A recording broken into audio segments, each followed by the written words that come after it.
Great! You got yourself a new tea whisk and you want to break it in as soon as possible so you can start whisking some delicious matcha. But when you open the box, the whisk is stuck inside. How do you get your whisk out and how do you get it ready to start making your delicious matcha? I'll cover this in this video. Relax, sit tight, it's tea time.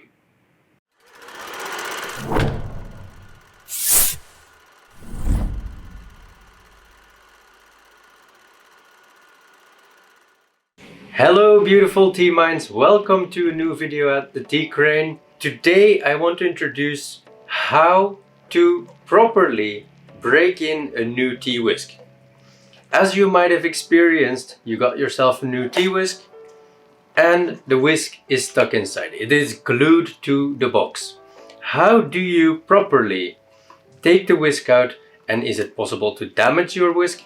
There are many questions that I've received from you, that I've received from visitors in Kyoto. How do we deal with this whisk when it is glued to the box, and what are the proper steps to get it use ready? Now first of all you have to do, and what we will have to do, is to tear the whisk out of the box.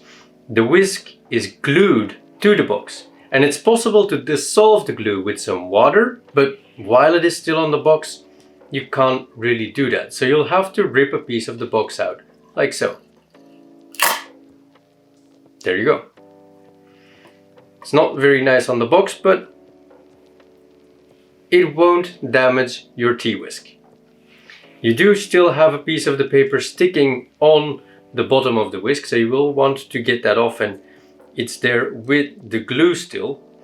But damaging your box is really not a problem because you don't use it in any way, and just a little bit of paper tear, it's okay. So you've taken your whisk out of the box. Now what are you going to do with it to remove the paper? First of all, you can just peel it off. But then you'll see there's still going to be some glue sticking to the edge here on the bottom of the whisk. This glue you will have to dissolve, and I've got myself a basin of water here. All you do is you just put the whisk in the water, and because it's used to whisk tea anyways, the whisk can come into contact with water. It is not a problem to wet the bamboo in this case, whereas of course with the tea scoop, which is only going to come in contact with the dry tea powder, you don't want to wet that.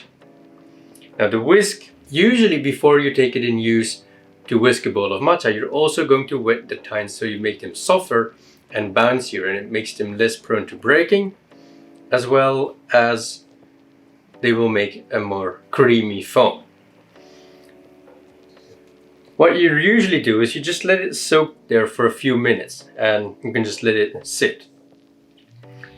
But I'll have a look at it now. You'll see that the paper here becomes soggy and the glue will be easier to take off. And if it can't be done by fingers, just use a towel and most of it will come off. It will become clean in a moment, and your whisk will be use ready in no time. The glue that is used on these whisks is a natural glue, so there is really no problem and there won't be any damage to it. It's just a way to keep the whisk upright and safe in the box so that it doesn't bounce around and it doesn't damage the tines while it is in transport. It's a very good way. And all you have to do is to just wash the glue off, and here you will get yourself that beautiful bamboo shine back, and your whisk is just ready to use now. Here is your new tea whisk. So that is all you have to do to break in a new whisk. I understand that many of you might be a bit wary when you take out a whisk out of this box. Am I going to damage the whisk?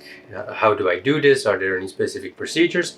But as I've just shown, it is just that simple as tearing the whisk out of the box, washing off the glue, and you're ready to go. I hope that was insightful. I hope you learned something, and I hope it helped resolve your questions. If it did, like the video, and if you're interested in more content, subscribe to the channel, click the notifications button, and let me know if you have any questions in the comments, or if you've taken out a whisk yourself, if you have any experiences of doing this yourself, let us know. And I will be looking forward to seeing you in another video. Create your silence.